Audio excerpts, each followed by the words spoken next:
Hello guys, this is DJStudios and welcome back to my channel. Now, I've made a thing about wearing this jacket for every review of Series 12 and I've decided that I need to change my top because otherwise I'm going to look an idiot. So there's a lot I want to talk about. The episode Orphan 55, which is the next episode of Doctor Who Series 12 that I'm reviewing, and I review them every week, so you should subscribe if you want to see them.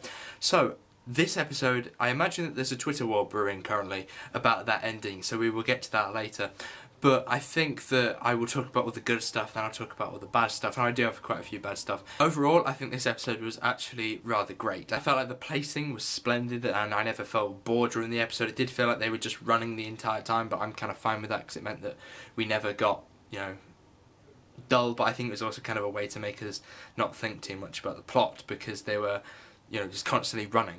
That they didn't have any time neither to develop any characters to such an extent that they could have. So I liked all of the characters in this episode. There were far too many. You do not need this many characters in an episode of Doctor Who, and I don't know why they like to shoehorn these people in.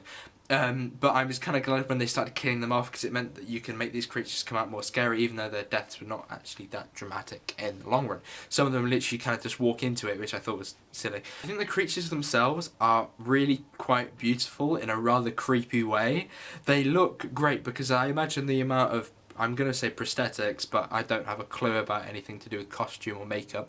So the jaws, the bone structure, everything about the creation of these masks and these bodies, for some reason they've got abs, but if you ignore the abs, then they're actually a really cool design for these creatures. And for certain sections of the episode, they look really cool because you have these teeth these close-ups of the teeth and stuff like that. I really like that kind of stuff. I liked the group dynamic, even with these new people added. I felt like the Doctor hiding stuff from the companions was a really cool thing to do, and I felt like it leads into that sort of overarching theme of the series, which is about Gallifrey and the Doctor not telling them anything. And I suppose that maybe in 2 or 3 weeks' time she'll have to tell them. I did really find the episode quite fun and enjoyable the entire time. I'm definitely going to watch it again, and I think that it was much better than any Series 11.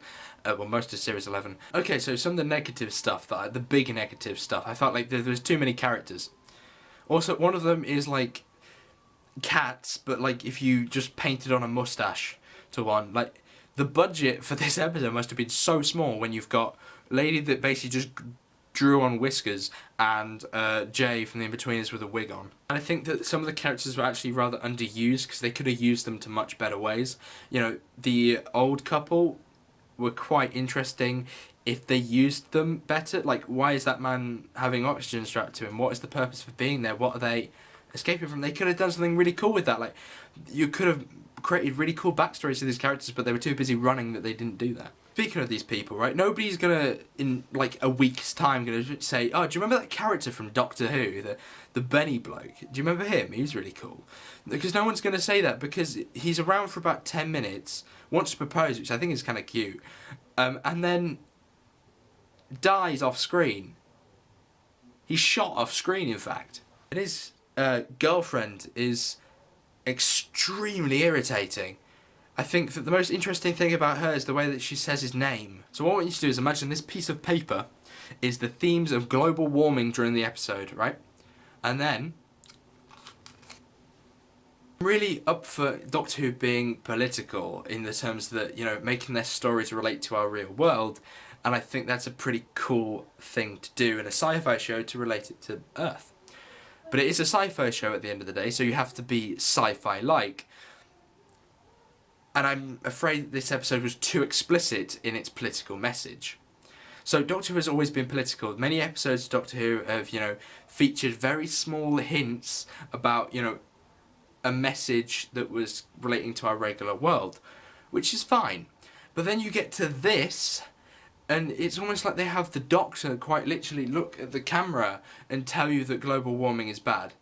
You could have done it in such more of an implicit way that would be way more interesting. One, these creatures do not look like people. If they looked like people, you could say that this is what happens from nuclear war, from damage, from all that kind of stuff that could hit our population in the future. The fact that they say that every single scientist is saying it is wrong, because not every person, not every scientist is saying it. Some people don't believe in it. I should have not put that piece of paper in my mouth. I'm perfectly fine with Doctor Who talking about political messages and everything like that and global warming. I'm really could not care less, as long as you get a decent story wrapped around it. And because of this like theme that they try to put in, they take away from a lot of the story's ending. Ryan's just lost his girlfriend, but he seems kind of okay with it because the doctor wants to talk about global warming. If I was him, I'd be rather distraught at this point. But those creatures are still on that planet. You've got the teleport open. If those people do escape, are they going to die there? And then what happens? Are they going to use the teleport? And then are those creatures going to follow and then spread around the world? Like, you haven't wrapped up your story to such an extent. You've rushed your ending so that you can get this thing in. And that's what I didn't like. I felt like it was explicit instead of implicit, and it was quite literally telling you, you know, this is what you need to take away from this episode. I like it when it was a bit clever. You know, the Rosa episode last year I think was kind of clever because it was talking about historical times, so it kind of got away from being, you know, too explicit. This episode just points it out and just tells you it. Climate change is a huge issue.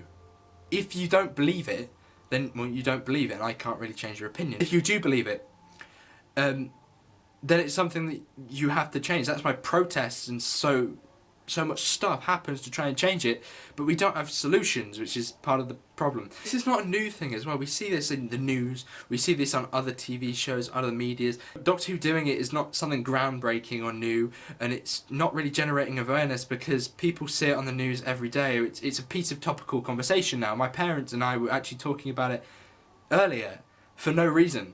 So you don't need to create awareness for something that simply doesn't need creating awareness for.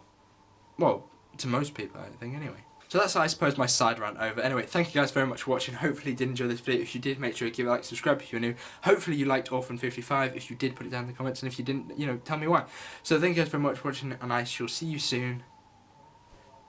Goodbye.